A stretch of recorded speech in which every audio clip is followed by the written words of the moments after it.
આપનું નામ અને આપના ગામનું નામ બતાવશો?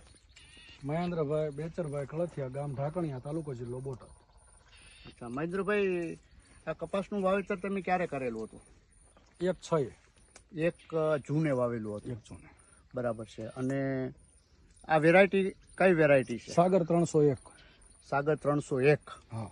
અચ્છા, હવે આ વેરાયટી અંગે તમારો અનુભવ અમને જણાવશો, કેવી લાગી? સારી છે, રોગ પ્રતિકારક શક્તિમાં સારી છે અને માલની બેઠક સારી છે. અને જે આ પેટા ડાળીઓ છે એ ખૂબ લાંબી છે અને નજીક નજીક બેઠક છે. 2 વખત વરસાદના લીધે ફાલ ખરી ગયો, છતાંય નવો ફાલ સારો એવો છે. અચ્છા, આ બધો નવો ફાલ આવી ગયો છે? નવો આવી ગયો છે. અહીંયા આ લાંબી પણ છે. હા, લાંબી પણ છે. આ જે ડાળીઓ છે ઝીંડવા બની ગયા છે, છતાં નવો ફાલ આગળ વધી રહ્યો છે. એવી જ રીતે અહીંયા પણ આપણે નવો ફાલ વધી રહ્યો છે. હવે તમને ઝીંડવાની સાઈઝ કેવી લાગે છે? સારી, ખૂબ સારી, મોટી સાઈઝ છે. સાઈઝ મોટી છે, સંખ્યા પણ વધારે છે અને સાઈઝ પણ મોટી છે. બીજું તમને આની અંદર વિશેષતા શું લાગી? ચૂસિયા જીવાત સામે કેવી છે? સાવ ઓછું, સુસિયા અને થ્રિપ્સ ઘણું બધું ઓછું લાગે છે. અને દવાના સ્પ્રે 12-13 દિવસે અમે 1 સ્પ્રે કરીએ છીએ. આ વર્ષે ખૂબ જ વરસાદ પડ્યો હા, અને બધાના કપાસની અંદર ખૂબ જ નુકસાની જોવા મળી. છતાં આ વેરાયટીમાં તમારે પેલો ફાલ કેવો હતો, પછી શું પરિસ્થિતિ થઈ અને પાછળથી કેવી થઈ? પહેલો ફાલ સારો એવો હતો, થોડું ઘણું નુકસાન થયું છે, પણ જે બધાય કપાસ અન્ય વેરાયટીઓ જે મૂંઝરાઈ ગઈ હતી કે મતલબમાં લંઘાઈ ગઈ હતી, એ આમાં બન્યું નથી. કપાસ એકદમ પાવરમાં જ હતો. બરાબર છે. અને ખરેલો ફાલ પાછો? ખરેલો ફાલ પાછો નવો શરૂ થઈ ગયો છે. નવો શરૂ થઈ ગયો છે.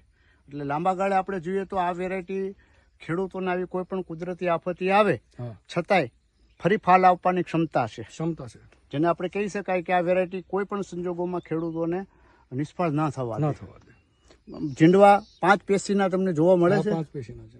મોટાભાગના ઝીંડવાની અંદર તમે જોશો એટલે આ જોવો તમે 1, 2, 3, 4 અને 5. મોટાભાગના કોઈ પણ ઝીંડવા લઈ લો, 1, 2, 3, 4 અને 5. મોટાભાગના ઝીંડવા 70% ઝીંડવાઓની અંદર આપણે 5 પેશી જોઈ શકીએ છીએ. 1 પેશીની અંદર 7 થી 8 કપાસિયા ગણીએ તો આખા છોડની અંદર જે ઝીંડવા થાય તો એટલી પેશીઓના કપાસિયા કહીએ તો કપાસ વજનદાર થાય. બીજો તમારો અભિપ્રાય, કપાસની ઊંચાઈ હાઈટ સારી છે. હાઈટ થાય છે. હા, આ હાઈટ થાય છે. માથા સુધીની હાઈટ થઈ ગઈ છે. 6 ફૂટની હાઈટ. હા, પાછળ તમે જુઓ તો તમે ઘણી બધી ઊંચાઈ જોવા મળે છે. 6 સુધી ભરેલું છે. અને ઉપર સુધી નવું ફ્લાવરિંગ, ઉપર સુધી આપને ફ્લાવરિંગ જોવા મળે છે. ઉપર સુધી નવું ફ્લાવરિંગ આપને જોવા મળે. ટોચ સુધી ફાલ લાગેલો છે. અને બીજું, બેઠક ખૂબ નજીક છે. બેઠક છે એ ખૂબ જ નજીક છે. બબેના ગાળા ઉપર બેઠક આપને જોવા મળે છે. આ પણ જોઈ શકો છો.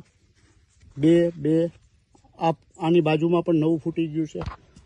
ખૂબ જ સિરીઝ આગળ વધી રહી છે. નવી ફાલ આગળ વધતો જ જાય છે. આપણે આ પણ જોઈ શકીએ છીએ. તો આ વેરાયટીની આ ખાસિયત ખૂબ અગત્યની કહી શકાય કે જેની અંદર એક વખત કોઈ સંજોગોમાં ફાલ ખરી ગયો હોય છતાં આપણે નવો ફાલ ફરી વખત છોડ ટૂંક સમયમાં આપી દેશે, જેને કારણે ખેડૂત ક્યારેય નિષ્ફળ જતા નથી. ખૂબ ખૂબ આભાર મહેન્દ્રભાઈ. હવે આવતા વર્ષે તમે ખેડૂતોને વાવેતર કરવાની ભલામણ કરશો? હા, વાવવા જેવી વેરાયટી ખરી.